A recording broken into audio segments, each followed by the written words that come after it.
22절부터 보겠습니다. 누가복음 4장입니다.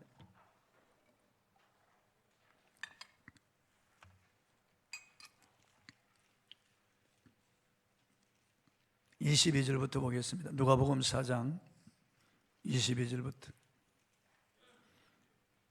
신약 94쪽에 있습니다. 누가복음 4장 22절 제가 봉독하겠습니다. 그들이 다 그를 증언하고 그 입으로 나오는 바 은혜로운 말을 놀랍게 여겨 이르되 이 사람이 요셉의 아들이 아니냐. 예수께서 그들에게 이르시되 너희가 반드시 의사야 너 자신을 고치라 하는 속담을 인용하여 내게 말하기를 우리가 들은 바 가버나움에서 행한 일을 내 고향 여기서도 행하라 하리라.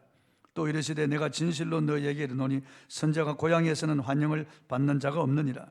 내가 참으로 너희에게 이르노니 엘리야 시대에 하늘이 3년 6개월간 닫히어 온 땅에 큰 흉년이 들었을 때에 이스라엘에 많은 과부가 있었으되 엘리야가 그중 한 사람에게도 보내심을 받지 않고 오직 시돈 땅에 있는 사렙다의 한 과부에게 뿐이었으며 또 선지자 엘리사 때에 이스라엘에 많은 나병 환자가 있었으되 그 중에 한 사람도 깨끗함을 얻지 못하고 오직 수리아 사람 나만 뿐이었느니라. 회당에 있는 자들이 이것을 듣고 다 크게 화가 나서 일어나 동네 밖으로 쫓아내어 그 동네가 건설된 상 낭떠러지까지 끌고 가서 밀쳐 떨어뜨리고자 하되 예수께서 그들 가운데로 지나서 가시니라. 아멘. 배척당하신 예수님, 이런 제목으로 오늘 말씀을 통해서 은혜를 나누겠습니다. 은혜는 물과 같습니다. 물은 높은 곳에서 낮은 곳으로 흘러갑니다. 언제나 그렇습니다. 이 사람도 자기를 높은 데 두고 교만하거나 자랑하거나 그러면 하나님의 은혜를 받을 수 없습니다. 겸손하여 낮아진 사람, 회개하고 깨어진 그런 사람들에게 하나님의 은혜가 임하는 것입니다. 준비하고 이 그릇을 가진 자들에게 하나님의 은혜가 흘러가는 것입니다. 물은 막혀 있으면 그 막힌 것을 지나갑니다. 옆으로 돌아서 가죠. 다른 곳으로 흘러가는 거죠. 마찬가지로 하나님의 은혜를 거부하면 하나님의 은혜는 다른 곳으로 갑니다. 하나님의 은혜는 바람과 같아서 멈춰 있지 않고 계속 흘러가는 거죠. 어느 한 지역에 머물러 있지 않습니다. 하나님의 은혜는 계속해서 흘러가는데 하나님의 은혜는 받을 만한 자에게 주어지는 거예요. 예수님이 자라나신 이 나사렛 회당에 오셔서 이사야서를 읽으셨는데 이사야 61장 1절로 2절 말씀을 읽으셨습니다. 주의 성령이 내게 임하셨으니 이는 가난한 자에게 복음을 전하게 하시려고 내게 기름을 부으사 포로된 자를 자유롭게 눈먼 자를 보게 하며 눌린 자를 자유롭게 하고 주의 은혜의 해를 전파하게 하려 하심이라. 그리고 성경을 맡은 자에게 주신 다음에 회중들에게 오늘 너희 귀에 들린 이 말씀이 너희 귀에 응하였느니라고 말씀하셨어요. 즉 예수님이 바로 이사야 선지자가 700년 전에 기록하고 예언한 그 메시아가 당신이라고 선언하시는 거예요. 그러자 회당에 앉아있던 사람들이 신성모독이라고 생각했어요. 왜냐하면 예수님은 자기들과 함께 살았고 목수의 아들이고 목수로서 자기와 함께 살던 이 사람, 이 천한 나사렛 이 출신의 목수가 자칭 메시아라고 하니까 참남하다, 이 신성모독이다, 그렇게 생각한 거예요. 그 입에서 나오는 말씀을 들을 때는 놀랐지만은 자기를 메시아라고 할 때는 충격을 받은 거죠. 본문 22절을 한번 읽어보겠습니다. 본문 22절 시작. 그들이 다 그를 증언하고 그 입으로 나오는 바 은혜로운 말을 놀랍게 여겨 이르되 이 사람이 요셉의 아들이 아니냐. 이게 빈정거리는 말이에요. 이 사람이 요셉의 아들이 아니냐 말이에요. 마리아의 아들, 요셉의 아들이 아니냐. 이게 목수 아니냐. 아니 자기를 메시아라고 하다니, 아니 이렇게 참남할 수가 있냐, 그런 뜻입니다. 이 사람이 요셉의 아들이 아니냐 그 말. 그들은 예수님을 메시아로 인정할 수가 없었습니다. 예수님이 메시아라고 선언하니까 과대망상증 환자나 아니면 미쳤다고 생각하는 거죠. 마가복음 3장 21절에 보니까 친족들이 예수를 붙들러 왔다고 그랬습니다. 왜냐하면 미쳤다고 함이라고 그래요. 미쳤다고 합니다. 바리새인과 서기관들이 예수님을 시기하고 질투하여 예수가 귀신의 왕 바알세불을 힘입어 이런 기적을 일으킨다, 귀신 들린 자다, 즉 미쳤다, 그 소문이 퍼지니까 예수님의 친족들이 예수님을 붙잡으러 왔다는 거예요. 그러니까 이 나사렛 사람들, 이 고향 사람들이 예수님이 메시아라고 하니까 제정신이 아니라고 생각하는 거예요. 그들의 마음속을 들여다보신 예수님은 이렇게 말씀하셨습니다. 23절을 읽어보겠습니다. 시작. 예수께서 그들에게 이르시되 너희가 반드시 의사야 너 자신을 고치라 하는 속담을 인용하여 내게 말하기를 우리가 들은 바 가버나움에서 행한 일을 내 고향 여기서도 행하라 하리라. 의사가 자신의 병도 못 고치면서 남을 고친다는 것이 말이 되느냐는 이런 속담입니다. 그러니까 고향에서 인정을 받아라 그 말이에요. 여기서 그런 기적과 이적을 나타내서 너가 메시아임을 한번 나타내 보여보란 말이야. 왜 가버나움에서는 그런 이적을 행했다는 소문은 들었다. 그러나 직접 우리 보는 앞에서 한번 행해봐라. 그러면 너가 메시아라고 우리가 믿어줄 수 있다. 그런 말이야. 예수님이 그들의 속을 아는 거예요. 예수님은 사역기간 중에 바리새인들과 서기관들, 사두개인들로부터 기적을 보여보라는 그런 말을 많이 들었습니다. 누가복음 11장 6절 읽어보겠습니다. 시작. 또 들으는 예수를 시험하여 하늘로부터 오는 표적을 구하니 그랬어요. 마태복음 16장 1절 읽어보겠습니다. 시작.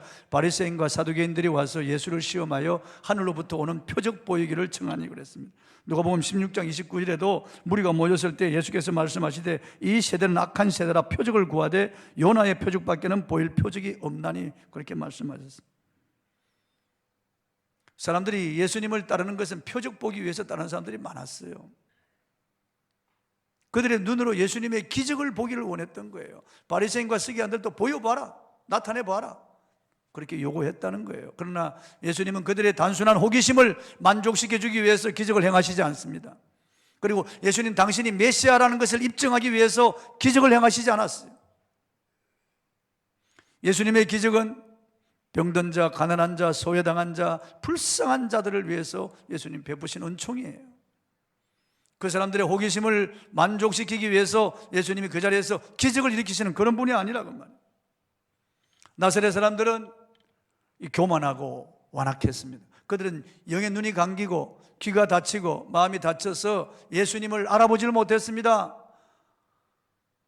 자기 고향에 온 하나님의 아들 메시아로 알아보지 못하고 그들은 육으로 대한 거예요. 너무 안타까운 일입니다. 마가복음 6장 3절에도 나사렛 회당에서 일어난 일을 이렇게 기록하고 있습니다. 한번 읽어보겠습니다. 시작. 이 사람이 마리아의 아들 목수가 아니냐, 야고보와 요셉과 유다와 시몬의 형제가 아니냐, 그 너희들이 우리와 함께 여기 있지 아니하냐 하고 예수를 배척한지라. 이들은 예수를 배척했습니다. 육으로 생각하고 예수를 배척한 거예요. 예수님 우습게 알았다는 거예요. 육으로 난 것은 육이고 영으로 난 것은 영입니다. 성령으로 아니하고는 예수를 주시라 할 자가 없다고 했습니다. 그리스도의 영이 없으면 너희가 버려온 자라고 했습니다. 하나님의 일은 하나님의 성령으로 아니하고는 깨달을 수가 없습니다. 절대로 깨달을 수가 없습니다. 저는 교회 1년간 다녔지만은 목사님의 설교가 하나도 내게 들어오지 않았습니다. 정말 예수가 누군지 성경 말씀이 뭔지 저는 알지 못했어요. 그런데 어느 날 한순간 말씀이 들리기 시작했어요. 그러면 창세기부터 계시록까지 한순간에 믿어졌습니다. 조금도 쉼없이 그때부터 지금까지 하나님의 말씀이 완전하게 믿어지는 거예요. 성령께서 하시는 일이에요. 그래서 요한복음 1장 12절 13절에 보면은 영접하는 자 곧 그 이름을 믿는 자들에게는 하나님의 자녀가 되는 권세를 주었으니 혈통으로나 육정으로나 사람의 뜻으로 나지 아니하고 오직 하나님께로서 난 자들이라고 말씀하고 있어요. 기독교 가정에서 자랐다고 해서 예수 믿는 게 아니에요. 교회 학교 왔다고 해서 예수 믿는 게 아닙니다, 여러분. 김일성이 아버지는 김형직 집사고 그 어머니는 강반석 권사예요. 그 할아버지도 칠골교회 집사였습니다. 교회를 세웠던 사람들입니다. 그런데 그 가문에 이런 김일성, 김영주 같은 이런 악의 무리가 나온 거예요. 북한 교회를 다 폐쇄하고 주의 종들을 잡아 죽이고 그렇게 탄압하는 그런 악한 자가 그 기독교 가정에서 나온 거예요, 여러분. 스탈린도 기독교 가정에서 자랐습니다. 레닌도 마찬가지. 이 모두 다 기독교 가정에서 자란 사람들입니다. 칼 막스도 마찬가지예요. 다 아버지가 목사고 그런 사람들이에요. 그러나 악마의 하수인이 된 거예요. 기독교 가정에서 태어났다고 해서 그 사람이 예수 믿는 게 아니에요. 똑똑하다고 해서 그 사람이 예수 믿는 게 아니에요. 그러면 서울대나 연대, 고대 학생들이 다 믿어야 될 거 아니겠어요? 아니, 그렇지 않습니다. 오직 성령께서 은총을 베풀어 준 사람만이 믿을 수가 있습니다. 고린도전서 1장 18절 19절 한번 읽어보겠습니다. 시작. 십자가의 도가 멸망하는 자들에게는 미련한 것이요 구원을 받는 우리에게는 하나님의 능력이라. 기록된 바 내가 지혜 있는 자들의 지혜를 멸하고 총명한 자들의 총명을 폐하리라 하였으니. 어떻게 나무에 달려 죽은 사람의 피가 우리 죄를 사하냐? 어떻게 죽었다가 사흘 만에 살아날 수가 있느냐? 어떻게 처녀가 잉태하여 아들을 낳을 수가 있겠느냐? 어떻게 사람이 바다 위를 걸어가고 보리떡 5개 물고기 2마리로 5,000명을 먹이더니, 에이, 이건 신화야. 이건 거짓말이야. 이건 도대체 믿을 수 없어. 이게 어떻게 이성적으로 관념적으로 받아들여지냐? 이게 과학적으로 이게 맞는 말이냐? 그렇게 십자가의 도를 비방하고 우습게 하는 거예요. 어떻게 한 사람이 죽어서 많은 사람을 구원할 수 있느냐? 그렇게 생각하는 거예요. 어떻게 목수의 아들이 메시아냐? 그렇게 생각하는 거죠. 그러나 믿음은 아무나 이것이 아니라고 말씀하고 있습니다. 절대로 믿음은 아무나 이것이 아니에요. 하나님의 은총이 임한 사람만 믿을 수가 있습니다. 할렐루야. 누가복음 23장 39절 이하에 보면 예수님이 십자가에 못 박혀 죽으실 때 양편에 두 행악자가 같이 못 박혀 죽임을 당합니다. 강도요 행악자예요. 그런데 한 강도가 예수님을 향하여 너가 하나님의 아들이냐? 뛰어내려서 너도 구원하고 우리도 구원하라 조롱하는 거예요. 같이 죽어가면서 조롱하는 거예요. 그때 한 강도가 이 강도를 꾸짖습니다. 이놈아, 너와 나는 동일한 정죄를 받아 죽어 마땅하지만은 이분께서 하신 일은 옳지 않은 일이 없느니라. 예수여, 당신의 나라에 임하실 때 나를 기억해 주십시오라고 할 때 예수님이 그 강도를 돌아보시며 그 고통 중에 내가 나와 오늘 낙원에 있으리라 그렇게 말씀하십니다. 내가 오늘 나와 함께 낙원에 있으리라. 강도를 구원해 주시는 거예요. 여러분, 기적을 일으키는 예수님이 아니고 무슨 무리를 걸어가거나 능력을 행하는 예수님을 본 것도 아니에요. 주옥 같은 말씀을 설교하는 예수님을 믿은 것도 아니고 십자가에 무력하게 못 박혀 처절한 고난을 당하고 비참하게 죽어가는 이 예수를 하나님의 아들로 믿은 거예요. 그러니까 여러분, 이게 성령의 감동이 아니고 어떻게 이런 일이 일어날 수가 있겠어요? 놀라운 소문을 듣고 직접 회당 강단에서 말씀을 들은 나사렛 사람들은 예수님을 배척하는 거예요. 참남하다고, 예수님을 거짓말한다고 그렇게 말하고 신성모독이라고 그렇게 생각하는 거예요. 그러니까 얼마나 놀라운 일인지, 우리가 예수를 믿게 된 것이 얼마나 놀라운 일인지 알 수 없습니다. 여러분, 예수님이 하나님의 아들로 믿어지시면 아멘 하세요. 예수님의 십자가에 흘린 그 피가 여러분의 모든 죄를 씻어주는 능력임을 믿으시면 아멘 하세요. 죽으시고 사흘 만에 죽음을 정복하시고 부활하신 것 믿으시면 아멘 하세요. 하늘에 오르사 아버지 우편에 앉아 계시다가 다시 재림하실 것 믿으시면 아멘 하세요. 예수 믿으면 구원받는 것 믿어지면 아멘 하세요. 여러분, 우주 최고의 복을 받은 거예요. 여러분, 하나님의 은총을 받은 사람들이에요. 그러지 아니하고는 죽었다 깨어나도 믿어지지 않습니다. 여러분요, 수많은 사람들이 멸망으로 들어가잖아요. 수많은 사람들이요. 대통령이라도 장관이라도 국회의원이라도 판검사라도 학박사라도 이 땅에서 떵떵거리는 재벌이라도 예수 그리스도를 믿지 아니하면, 믿지 아니함으로 멸망으로 들어간다고 성경은 말씀하고 있어요. 믿지 아니하는 자들은 불과 유황으로 타는 못에 참여한다고 성경은 말씀하고 있어요. 이 믿어지는 것이, 이것이 기적이요, 믿어지는 것이 우주 최고의 축복이에요. 웬 은혜입니까 여러분? 웬 사랑입니까? 십자가가 믿어지고 부활이 믿어지고 성경이 믿어지다니, 이게 얼마나 놀라운 은혜입니까? 얼마나 놀라운 은총입니까? 다시 한번 믿어지면 크게 아멘 하세요. 하나님께 감사하셔야 됩니다. 찬송하셔야 됩니다. 이 사람들은 믿지 아니합니다. 보아도 들어도 믿지 아니하는 거예요. 육으로 생각하는 거죠. 본문 24절을 읽어보겠습니다. 시작. 또 이르시되 내가 진실로 너희에게 이르노니 선자가 고향에서는 환영을 받는 자가 없느니라. 내가 진실로 너희에게 이르노니 아멘 레고 히민이라고, 그렇게 히브리어로 아멘 레고 히민 그렇게 썼어요. 엄숙한 단어를 내려고자 할 때 예수님께서 하신 말씀이에요. 당신의 말씀이 지금 엄숙하고 이 말씀이 진실하다라고 하는 것을 말씀하실 때 아멘 레고 히민을 사용했다고 말해요. 누가복음에서 6차례 이 말씀을 사용하셨어요. 그 말씀 목적은 지금 예수님이 하시는 말씀이 매우 중요하다는 그런 말씀이에요. 선지자가 고향에서는 환영을 받는 자가 없느니라, 이 말씀 속담을 인용한 말씀이에요. 이 속담 자체는 큰 일을 성취한 사람들, 그 사람들과 가까이 있는 사람들이 인정을 하지 않는다는 말이에요. 걔가 어릴 때 걔 행편 없었어. 걔 가문이 보잘것없었어. 깎아내린다는 거예요. 어쩌다 보니까 그게 그렇게 출세한 거지. 그 사람 자질이 아주 못난 사람이야. 형편없어. 그 사람이 그런 자리에 올랐다는 건 난 믿을 수가 없어. 원숭이 나무에 떨어졌지 언젠간 떨어질 거야. 그렇게 시기하고 질투한다는 거예요. 인정하지 않는다는 거예요. 가까이 있는 사람들이 인정을 하지 않는다는 거예요. 예수님이 자라나신 나사렛, 그 고향 사람들이 예수님을 배척합니다. 신성 모독이라고 생각하고 예수님을 배척하는 거예요. 은혜를 받지 아니하면 은혜는 다른 곳으로 갑니다.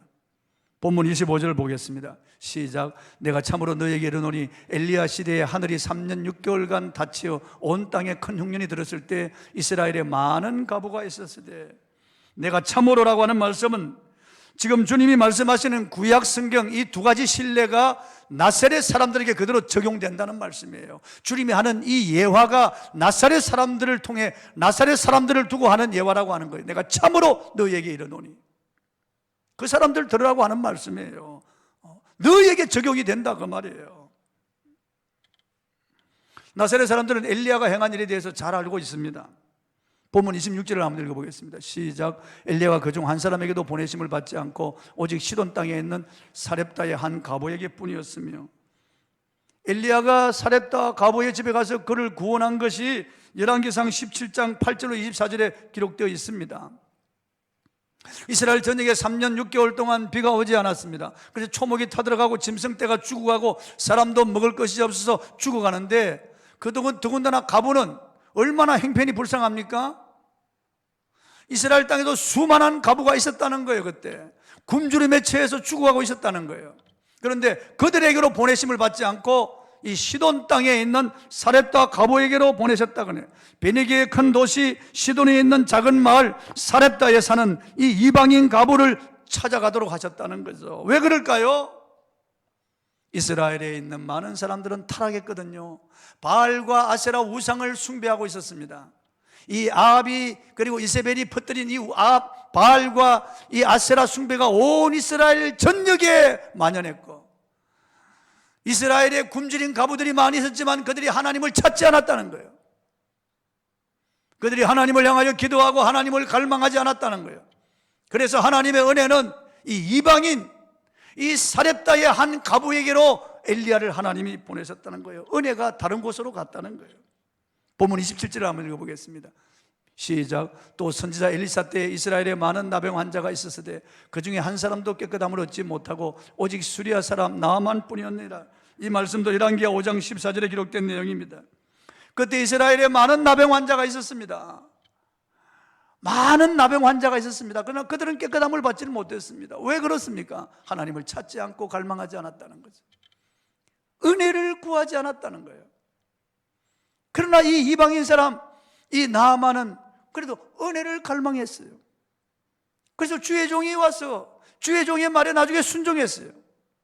그리고 나중에는 참신은 여호와 하나님 한 분뿐임을 알았어요. 그분만을 믿었어요. 그 가정이 다 구원받았어요. 아람 사람이지만은 구원해 주셨어요. 하나님이 아셨어요.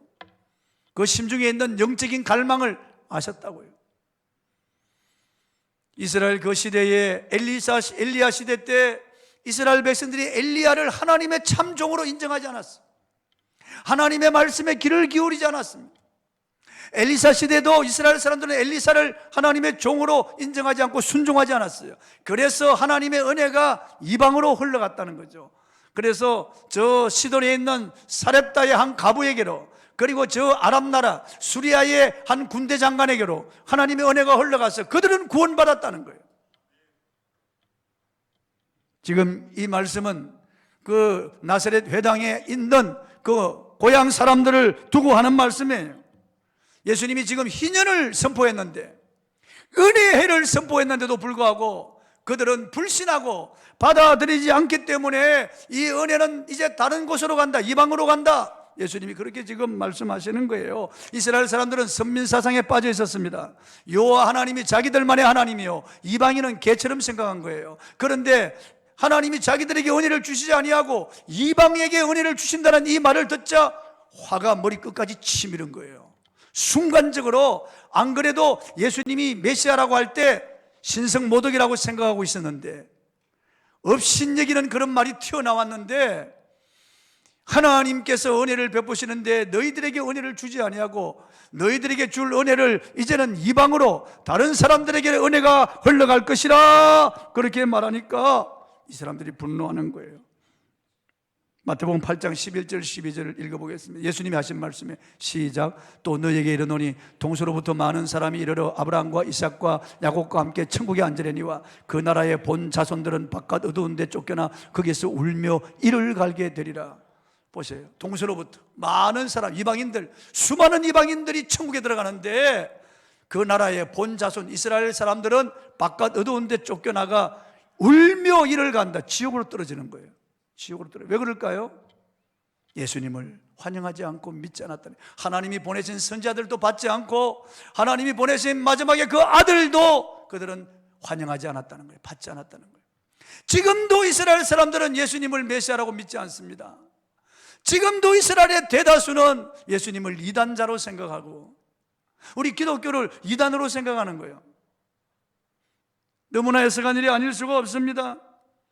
실제로 예수님은 이방으로 가셔서 이방을 구원하실 것을 알려주셨어요. 예수님이 두로와 시돈 지경으로 들어가셔서 수로보내게 족속 가나안 여인, 그 딸이 흉악히 귀신 들렸는데 그 귀신을 쫓아내고 그 가정에 구원을 주시고 큰 기쁨을 주셨어요. 예수님께서 사마리아 성으로 들어가셨어요. 들어갈 일이 없는데 들어가신 거예요. 그 수가성에 한 죄 많은 여인을 만나기 위해서, 그 여인에게 구원의 은혜를 베풀기 위해서 예수님은 우물가에서 기다렸어요. 그리고 제자들을 마을로 보내서 음식을 가지고 오게 했습니다. 왜냐하면 이 여인이 제자들이 있으면 마음을 열지 않을까 봐 주님 다 알고 계시는 거예요. 그리고 그 여인을 만나서 그 여인에게 당신이 메시아임을 알려주시고 이 여인이 메시아를 영접하고 구원받고 기뻐하며 성령이 충만해서 마을에 들어가서 복음 전하는 전도부인이 됐어요. 얼마나 놀라운 그런 변화가 일어나는 거예요. 이방으로 주님 다니시면서 복음을 전하는 거예요. 유대인들은 상종도 하지 않고 멸시하던 이런 수로보내게 족속, 이런 사마리아 여인, 이런 사람들에게 주님이 가셔서 은총을 베풀어 주시는 거예요. 은총을. 주님의 이 말씀은 당시 선민의식과 배타사상에 젖어있던 이스라엘 백성들에겐 충격이었어요. 이건 고정관념과 잘못된 이런 사상에 잡혀있던 이런 이스라엘 백성들, 이방을 멸시하던 이런 이스라엘 백성들에게 이 말씀이 들려질 때 이들은 분노가 가득했습니다. 그래서 살기로 예수님을 죽이려고 하는 거예요. 본문 28절 29절을 읽어보겠습니다. 시작. 회당에 있는 자들이 이것을 듣고 다 크게 화가 나서 일어나 동네 밖으로 쫓아내어 그 동네가 건설된 상 난떨어지까지 끌고 가서 밀쳐 떨어뜨리고자 하되. 이들은 잘못된 고정관념과 이런 잘못된 선민의식에 빠져가지고 예수님이 하시는 이 말씀을 듣고 화가 난 거예요. 하나님이 우리에게 은혜를 베풀어 주지 아니하고 이방인에게 은혜를 베풀어 준다고, 이방을 구원하고 우리는 버린다고 화가 난 거예요. 그리고 네가 메시아라고 참을 수 없는 분노의 치를 떨며 이들은 들고 일어났습니다. 삽시간에 회당이 아수라장이 된 거예요. 그리고 예수님을 막 몰아내는 겁니다. 그래 예수님 몰려갔어요. 그들에 의해서 산 낭떠러지, 이 예루살렘 그 나사렛 제가 가보니까 낭떠러지 위에 건설된 그런 마을이에요. 갈릴리 계곡의 남쪽 경사만에 낭떠러지 위에 위치한 이 작은 마을인데 나사렛 사람들은 예수님을 몰고 가서 이 낭떠러지에 밀어뜨려서 떨어뜨려 죽이려고 하는 거죠. 왜냐하면 자기들과 함께 자라난 이 젊은 목수가 자칭 메시아라고 하고 이 젊은 목수가 하나님의 은혜가 떠나고 이방으로 간다고 하니까 화가 나서 견딜 수가 없었던 겁니다. 하나님의 은혜를 예를 들어서 하나님의 은혜는 거부할 때, 하나님의 은혜를 받아들이지 아니하고 배척할 때 다른 곳으로 흘러가서 다른 사람들을 구원한다는 거예요. 자신들을 두고 한 말임을 알기에 분노했던 겁니다. 이스라엘 사람들은 신성 모독 죄를 범한 사람들을 이 벼랑에서 떨어뜨려서 죽이기도 했습니다. 역대하 25장 12절에 보니까 세일산 사람들을 10,000명을 이스라엘 사람들이 낭떠러지에 떨어뜨려서 다 죽였어요. 당시 랍비들은 낭떠러지에 사람을 떨어뜨리는 행벌은 간음, 신성모독, 우상숭배, 마술, 불효, 안식일 위반, 반역 등의 죄를 지을 때 산사형법으로 간주해서 낭떠러지에 떨어뜨려서 죽인 거예요. 예수님은 이성을 잃어버린 이 무리들이 자신을 밖으로 몰아내어 낭떠러지까지 가까이 밀려가실 수밖에 없었습니다. 그런데 주님께서 갑자기 돌이켜 그 무리 가운데로 지나가셨다고 했습니다. 그냥 통과해 버리신 거예요. 통과. 성령께서 예수님을 붙들고 그냥 통과해 버리신 거예요. 그들 사람 사이를 그냥 바람같이 통과해 버리신 거예요. 소돔성이 멸망당할 것을 천사들이 알려주는데 롯과 그의 가족들이 지체할 때 천사들이 롯과 가족들의 손을 잡고 순간 이동하는 겁니다. 순간 이동해서 밖으로 이끌어내는 거죠. 순간적으로 그냥 성 밖에 다른 곳으로 순간 이동을 시킨 것 같이 예수님이 밀려가다가 낭떠러지 가까이 왔는데 막 떨어져서 이제 죽을 위험 속인데 예수님은 그들 사이로 통과해 버리신 거예요. 본문 30절 한번 읽어보겠습니다. 시작. 예수께서 그들 가운데로 지나서 가시니라. 이 가시니라는 미완료 시제로서 예수님이 가시고자 하시는 길을 계속 가셨다는 거예요. 그냥 성령께서 예수님 붙들고 통과시켜버린 거예요. 여러분, 주님이 가시고자 하면 누가 막을 수가 있어요? 예수님이 가시는 길을 누가 막을 수 있겠어요? 아무도 막을 수 없습니다. 주님이 스스로 십자가를 지지 아니하면 누가 예수님을 나무에 달 수가 있겠어요? 예수님 말씀하셨습니다. 내가 12행이나 더 되는 천사를 불러서 원수를 멸하게 할 줄 없는 줄 아느냐? 그러면 이렇게 되리라고 기록한 성경이 어떻게 응하겠느냐? 여러분, 히스기야 왕 때 한 천사가 내려와서 아수르 군대 18만 5천 명을 다 죽였습니다. 송장이 되게 하는데 천사의 능력이 얼마나 큰 줄 아십니까? 그런데 12군단 어마어마한 천사를 불러서 싹 쓸어버릴 수 있다고 예수님 말씀하셨어요. 그런데 예수님 그렇게 하지 않은 것은 우리를 사랑하시고 우리를 구원하기 위해서요. 십자가밖에 없기 때문에 그렇습니다. 누가 이런 지존하신 주님을 막을 수 있겠어요? 하늘과 땅을 지으시고 전능하신 창조주 하나님이신 예수님을 누가 감히 막을 수 있겠어요? 주님 막을 수 없어요. 바람과 바다가 주님을 막을 수 있나요? 로마 권력이나 헤롯 대왕이 주님을 막을 수 있나요? 바리새인과 서기관들이 주님을 막을 수 있나요? 막을 수 없어요. 그 누구도 주님을 막을 수 없어요. 주님은 그가 원하는 길로 가시는 거예요. 여러분, 주님이 여러분과 함께 하시면은 여러분 아무도 막을 수가 없습니다. 누가 우리를 정죄하리요? 누가 우리를 송사하리요? 하늘의 어떤 권세라도 땅에 있는 권세라도 우리를 막을 수가 있는 게 여러분 하나님의 아들 딸이기 때문에 그 누구도 우리를 막을 수 없고 악한 자가 만지지도 못한다고 말씀하셨어요. 이런 믿으시기 바랍니다. 내가 불 가운데 지날 때 불꽃이 너를 사르지도 못할 것이요 물 가운데 지날 때 물이 너를 침몰치 못할 것이라 대저 나는 내 하나님 여호와니라. 할렐루야. 여러분 믿으십시오. 우리는 이미 심판에서 벗어났고 우리는 영원한 멸망에 들어가지 않고 영원한 천국에 들어갑니다. 주의 성령이 우리와 함께 하시고 천사들이 우리를 따르는 것을 믿으십시오. 비록 죄 많은 세상에 발을 붙이고 험한 인생을 살아가고 있지만은 우리는 하나님의 아들 딸이에요. 긍지를 가지십시오. 여러분 거룩한 자존심을 회복하시길 바랍니다. 주님은 나사렛, 다시는 나사렛에 돌아오지 않으셨어요. 성경학자들은 다시는 예수님이 나사렛 땅을 밟지 않았다고 말하는 거예요. 자기 땅에 온 메시아를 배척하고 하나님의 은혜를 버려버린, 하나님의 의리를 없이 여긴 이 사람들, 다시는 주님이 그들을 돌아보지 아니하셨다고 말씀하고 그때 예수님 가버나움으로 가셨어요. 그래서 가버나움이 주님의 공의를 입은 거예요. 주활동 무대가 된 거예요. 여러분 주님의 은혜는 한없이 크지만은 주님의 은혜를 사모하고 갈망하는 자, 준비된 자들에게 하나님의 은혜가 임하는 거예요. 여러분 이게 그릇이 빈 그릇이 있지만은 하늘에 비가 쏟아질 때 뚜껑을 열어놔야 이 그릇에 물이 쌓여 고이는 거예요. 엎어놓거나 뚜껑을 닫아놓으면 하나도 받을 수가 없는 거예요. 하나님의 은혜는 언제나 그 은혜 받기를 원하고, 은혜가 은혜 되기 위해서는 그 은혜가 얼마나 소중한 것을 아는 사람에게 하나님의 은혜가 임하는 거예요. 하나님의 은혜를 받으면 내가 할 수 없는 일을 하게 되는 거예요. 하나님의 은혜가 임하면 그 무거운 짐을 가볍게 지고 갈 수 있는 거예요. 하나님의 은혜가 임하면 이 땅에서도 천상의 기쁨을 누리며 살아갈 수 있는 거예요. 하나님의 은혜가 임하면 나와 내 자녀들이 잘 되는 길이 얼마든지 열리는 거예요. 은혜가 임하면 닫힌 문이 열립니다. 은혜가 임하면 형통한 길을 갈 수 있는 거예요. 하나님의 은혜가 임하면 좁은 길을 걸어도 밤낮 기뻐할 수 있는 거예요. 그 은혜는 누구에게 갑니까? 환영하는 곳으로 가는 거예요. 준비된 곳으로 가는 거예요. 사도 바울 일행이 아시아로 가려고 그랬습니다. 아시아로 가려고. 그런데 그날 밤에 기도하는데 환상 가운데 마게도냐 사람 하나가 나타나서 손짓하며 우리를 도우라고 이렇게 부르는 것을 보았습니다. 그래서 아시아로 가고자 하는 그 행선지를 그만두고 이 마게도냐로 건너가는 거예요. 마게도냐로 지중해를 건너서 마게도냐로 가는 거예요.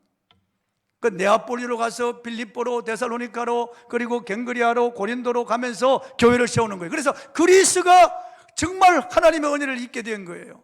그리고 로마로 가고, 그리고 유럽으로 가고, 그리고 미국으로, 그리고 오늘 아시아로 이렇게 온 거예요. 그 당시에는 아시아가 복음을 받아들일 준비가 되지 않았던 거예요. 복음을 환영할 만한 그런 밭이 아니었다. 그러나 이미 마게도냐는 그런 밭이 되어 사람들이 갈급하고 피폐화되어 있는 거예요. 무엇인가 그들은 찾기를 원하고 간절히 갈망하는 그들의 그 마음이 있었기에 하나님께서는 환상 가운데 드로아에서 바울에게 보여주시고 그곳으로 가라고 한 거예요.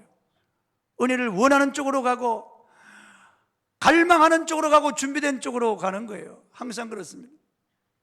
대저 내가 마른 땅에 시내가 흐르게 하며 내 신을 내 자손에게 마른 땅같이 사모하는 자에게 주시는 거예요. 하나님이여 사슴이 신의 물을 찾기에 갈급한같이 내 영혼이 주님을 찾기에 갈급하나이다.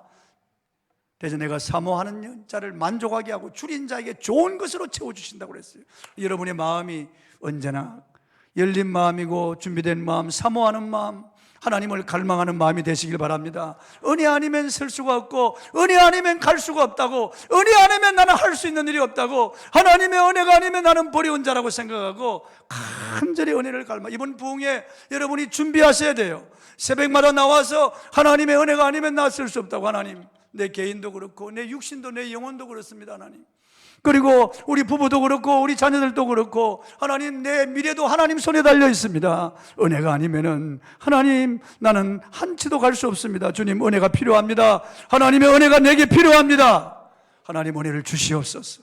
새벽에 나와서 하나님의 은혜를 갈망해야 돼요. 멀리 있는 분들은 가까운 교회에 나가서 부흥회를 위해서 기도해야 돼요. 하나님의 은혜가 임하도록, 이번 부흥회 하나님의 은혜가 임하도록 거부하면 안 돼요. 여러분, 무덤덤하면 안 돼요.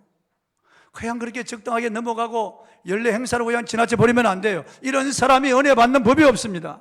언제나 준비하고 사모하고 기도하고 간절히 원하고 하나님의 그 은혜가 얼마나 소중한지를 알면서 하나님의 그 은혜 받기를 원하는 자에게 하나님의 은혜가 임할 줄로 믿습니다. 찬송하고